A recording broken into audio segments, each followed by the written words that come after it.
Hello नमस्कार दोस्तों, स्वागत है आपका आज के मुख्य समाचारों की वीडियो में। जी हां दोस्तों, आपको यहां पर देखने को मिलेंगी सुबह से लेकर शाम तक की सारी बड़ी खबरें, मुख्य समाचार, ब्रेकिंग न्यूज अपडेट्स के रूप में। तो दोस्तों आपसे रिक्वेस्ट है इस वीडियो को ज़्यादा से ज़्यादा लाइक और शेयर करें। तो दोस्तों सीधे चलते हैं आज की पहली बड़ी खबर की ओर। सरकार का बड़ा फैसला, सरकारी कर्मचारियों के बढ़े हुए डीए पर लगी रोक, जुलाई 2021 तक करना होगा इंतजार। जी हां दोस्तों, केंद्र सरकार के कर्मचारियों और पेंशनधारियों के लिए महंगाई भत्ता बढ़ने पर रोक लगा दी गई है। 1 जनवरी से 31 दिसंबर 2020 तक बड़ा डीए नहीं देने का प्रस्ताव है। सरकार के इस फैसले का असर 54 लाख सरकारी कर्मचारियों और 65 लाख पेंशन भोगियों पर पड़ेगा।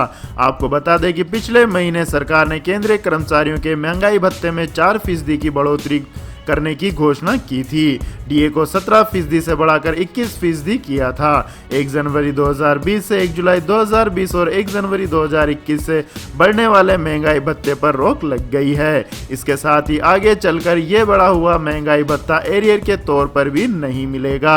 आपकी जानकारी के लिए बता दें दोस्तों, सरकार ने यह फैसला इस महामारी के चलते लिया है, क्योंकि इस महामारी की वजह से सरकारी राजस्व बुरी तरह से प्रभावित हुआ है। इसके बाद दोस्तों जानते हैं अगली बड़ी खबर। राज्यपाल पर भड़की ममता बनर्जी, बोली प्रशासन के काम में कर रहे हैं हस्तक्षेप। जी हां दोस्तों, पश्चिम बंगाल की मुख्यमंत्री ममता बनर्जी ने गुरुवार को राज्यपाल जगदीश धनखड़ पर आरोप लगाया कि राज्य प्रशासन के कामकाज में वह लगातार हस्तक्षेप कर रहे हैं और उनसे कहा कि वह फैसला करे कि संवैधानिक धर्म की सीमा रेखा किसने लांघी है। राज्यपाल को 7 पन्ने के कड़े शब्दों में लिखे पत्र में ममता बनर्जी ने कहा कि धनखड़ भूल गए हैं कि वह एक गौरवशाली भारत राज्य के निर्वाचित मुख्यमंत्री हैं, जबकि वह एक नियुक्त किए गए राज्यपाल हैं। उन्होंने पत्र में आगे लिखा कि यह आपको फैसला करना है कि किसने संवैधानिक धर्म का उल्लंघन किया है और संवैधानिक पदाधिकारियों में किसने मर्यादा के मूल नियमों को लांघा है। इसके बाद दोस्तों रुख करते हैं अगली बड़ी खबर का। महाराष्ट्र के डिप्टी सीएम अजित पवार ने प्रवासी मजदूरों के लिए सरकार से की अपील। जी हां दोस्तों, महाराष्ट्र के डिप्टी सीएम अजित पवार ने रेल मंत्री पीयूष गोयल को पत्र लिखा है। अपने इस पत्र में उन्होंने लॉकडाउन खत्म होने के बाद प्रवासी मजदूरों के लिए पुणे से स्पेशल ट्रेन चलाने की बात लिखी है, जिससे यह मजदूर अपने अपने गृह नगर जा सकें। आपकी जानकारी के लिए बता दें दोस्तों, केंद्र सरकार द्वारा लगाया गया राष्ट्रव्यापी लॉकडाउन 3 मई को खत्म हो रहा है। इस अवधि के बाद अगर रेल सेवा शुरू होती है तो प्रवासी मजदूरों को उनके घर भेजने के लिए केंद्र सरकार को पहले से कोई विशेष योजना तैयार करनी होगी। तो दोस्तों, क्या रेल मंत्री को प्रवासी मजदूरों के लिए स्पेशल ट्रेन चलानी चाहिए ताकि वे अपने घर पहुंच सके? इस बारे में आपकी क्या राय है, कमेंट करके जरूर बताएं। इसके बाद दोस्तों रुख करते हैं अगली बड़ी खबर का। पोस्टमैन अब चिट्ठी के साथ कलेक्ट करेंगे मरीजों के सैंपल, यूपी सरकार की बड़ी पहल। जी हां दोस्तों, वैसे तो पोस्टमैन घर घर लेटर्स या कोई पार्सल देने का काम करते हैं, लेकिन उत्तर प्रदेश के पोस्टमैन अब एक और नए रोल में भी नजर आएंगे। यहाँ पोस्टमैन टीबी मरीजों का सैंपल टेस्टिंग लैब तक पहुंचाने का भी काम करेंगे। उत्तर प्रदेश में 1 मई से सभी 75 जिलों में डाकिये टीबी मरीजों का सैंपल लैब तक पहुंचाने का काम करेंगे। इसे लेकर राज्य क्षय रोग विभाग और भारतीय डाक विभाग में एक कॉन्ट्रैक्ट हुआ है। इस कॉन्ट्रैक्ट के तहत 1 मई से प्रदेश के सभी 75 जिलों में टीबी मरीजों का सैंपल लैब तक पहुंचाने का काम अब डाकिये करेंगे।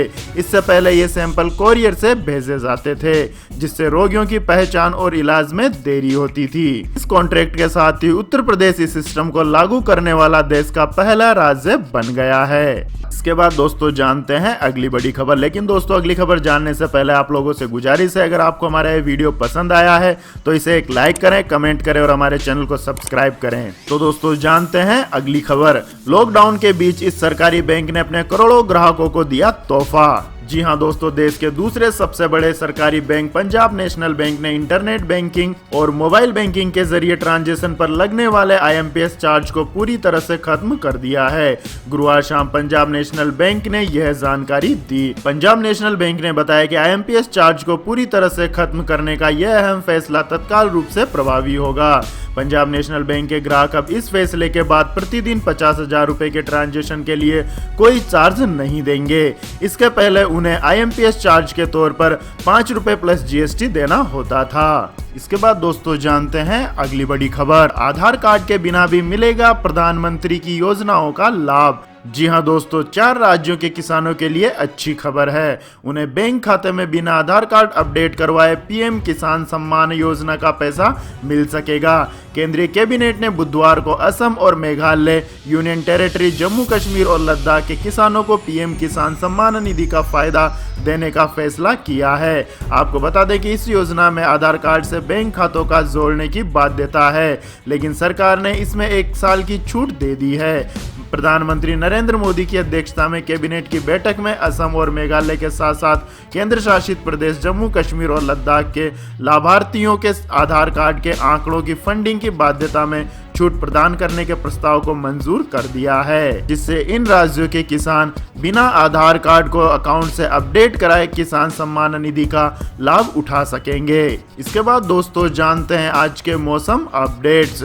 अगले 24 घंटे में बदलेगा मौसम। दिल्ली एनसीआर समेत इन इलाकों में बारिश आंधी का हाई अलर्ट। जी हां दोस्तों, दिल्ली एनसीआर समेत समूचे उत्तर भारत में बारिश का दौर शुरू हो रहा है। उत्तर प्रदेश के पूर्वी और मध्य भागों, हिमाचल प्रदेश, उत्तराखंड और उत्तरी कर्नाटक में भी कुछ स्थानों पर अगले 24 घंटे के अंदर मध्यम से हल्की बारिश होने की संभावना है। इसके अलावा दोस्तों स्काईमेट वेदर की रिपोर्ट के मुताबिक अगले 24 घंटे के दौरान जम्मू कश्मीर, हिमाचल प्रदेश, बिहार, झारखंड, छत्तीसगढ़ और राजस्थान के पश्चिमी भागों में 1-2 स्थानों पर बारिश होने की संभावना है। वहीं उत्तर पूर्वी भारत, केरल के कुछ हिस्सों और तटीय कर्नाटक में बारिश जारी रह सकती है। असम, मेघालय, अरुणाचल प्रदेश, नागालैंड और पश्चिम बंगाल में हल्की से मध्यम बारिश के साथ कुछ स्थानों पर भारी बौछारें गिरने की संभावना है। इसके बाद दोस्तों जानते हैं अगली बड़ी खबर। कच्चे तेल में भारी गिरावट के बावजूद इन 2 राज्यों ने 6 रुपए तक महंगा किया पेट्रोल डीजल। जी हां दोस्तों, वैश्विक स्तर पर कच्चे तेल की कीमतों में रिकॉर्ड गिरावट के बावजूद असम और मेघालय की सरकारों ने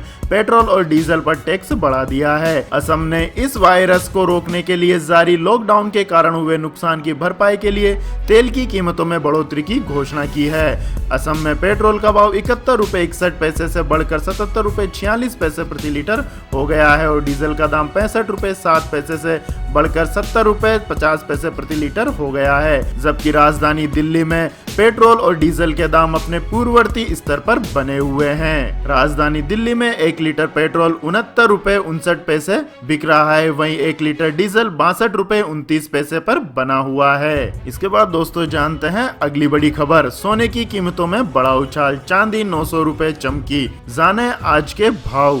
जी हां दोस्तों, आज सोना एक बार फिर 46,200 के पार पहुंच गया है। बुलियन मार्केट में इस महीने ये 5वां मौका है जब सोना 46,000 रुपए के पार पहुंचा है। आज सुबह 10 ग्राम सोने के भाव में 180 रुपए का उछाल आया और ये 46,265 रुपए पर पहुंच गया। इसके बाद दोपहर को ये और अपनी चमक बिखेरते हुए 46,536 पर पहुंच गया, जबकि 1 किलोग्राम चांदी का भाव 900 रुपए बढ़कर 42,500 रुपए पर पहुंच गया है। इसके बाद दोस्तों जानते हैं अगली बड़ी खबर। 20.14 लाख किसानों को हर साल मिलेंगे 36,000 रुपए।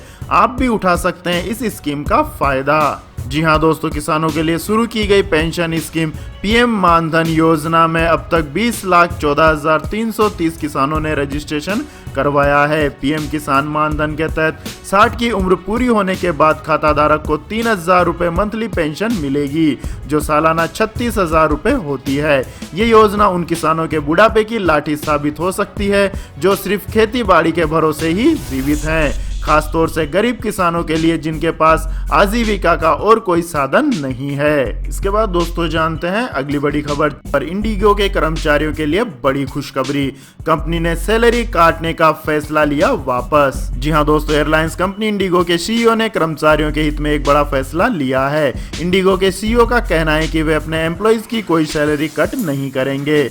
रोनोजॉय दत्ता ने अप्रैल में घोषित वेतन कटौती के फैसले को वापस ले लिया है। उन्होंने कहा कि केंद्र सरकार और पीएम नरेंद्र मोदी ने कंपनी को यह सुनिश्चित करने के लिए कहा था कि इस महामारी के दौरान कर्मचारियों पर आर्थिक रूप से बोझ नहीं डाला जाए। इंडिगो ने कर्मचारियों के अप्रैल के वेतन में कटौती की घोषणा की थी। जिसे अब वापस ले लिया गया है। इसके बाद दोस्तों रुक करते हैं अगली बड़ी खबर का।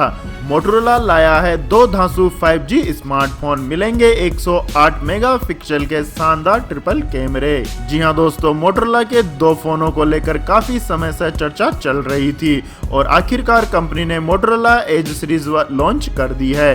इस सीरीज के साथ कंपनी एक बार फिर बाजार में वापसी करती नजर आ रही है। सीरीज में कंपनी ने 2 स्मार्टफोन मोटोरोला एज और मोटोरोला एज प्लस लॉन्च किया है। इन दोनों फोन की सबसे खास बात इनके कैमरे हैं जो 108 मेगापिक्सल के हैं और इस फोन में 6.7 inch HD plus OLED quad display दिया गया है जो 90 हर्ट्ज रिफ्रेश रेट सपोर्ट के साथ आता है। फोन में स्नैपड्रैगन 865 प्रोसेसर दिया गया है। फोन में 12 GB LPDDR5 रैम दी गई है और यह फोन एंड्रॉइड 10 ऑपरेटिंग सिस्टम के साथ लॉन्च किया है। तो यह थी दोस्तों आज की सभी बड़ी महत्वपूर्ण खबरें। तो दोस्तों आपको हमारा ये वीडियो कैसा लगा कमेंट करके जरूर बताएं और हमारे इस वीडियो को अधिक से अधिक लाइक और शेयर करें। साथ ही हमारे चैनल को सब्सक्राइब करके बेल आइकन का बटन भी दबा लें।